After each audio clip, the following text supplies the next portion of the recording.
윤석열이 이재명 대표와의 영수회담에서 나눈 대화 내용이 충격적입니다.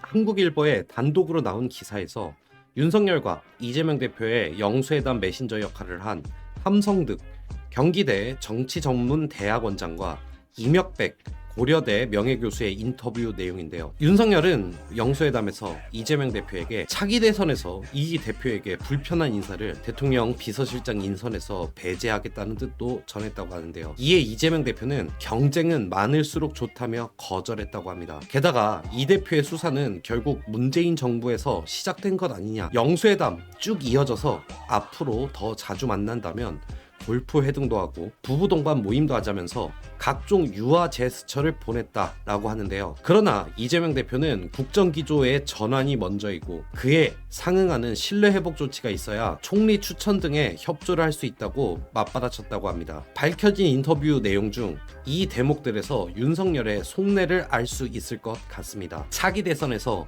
이재명 대표에게 불편한 인선은 하지 않겠다.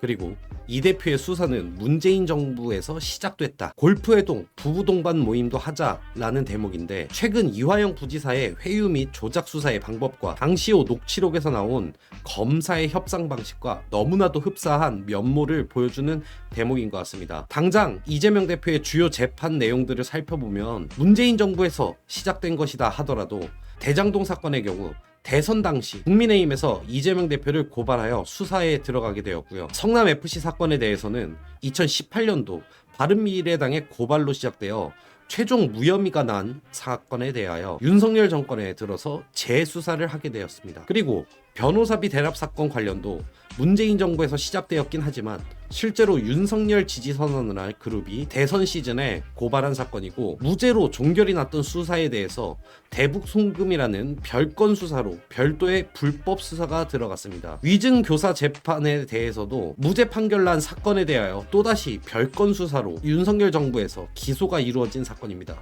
그렇기에 당연히 문재인 정권 당시에 수사가 들어갔다고 하더라도 대선 시즌 고발이 발생된 사건들이며 추가로 별건 수사, 재수사 등이 들어갔기에 당연히 윤석열의 사정 정국이 없었다고 말하기는 절대로 불가능한 상황인데, 나는 이재명 대표의 수사에 관련이 없으니 우리 친하게 지내고 이재명 대통령 만든 데 일조할 테니 윤석열 본인과 김건희는 살려달라는 식의 사법거래 요청으로 보여지는 것 같습니다. 이에 이재명 대표는 전부 거절을 하였다라고 인터뷰 내용에서도 나왔지만 정말이지 뻔뻔하게 그지없는 윤석열인 것 같은데요. 부당한 수사를 하면서 총선에 패배해 심판받을 것이 두려워 사법거래를 하려는 윤석열을 반드시 탄핵해서 정의 구현을 해야 합니다.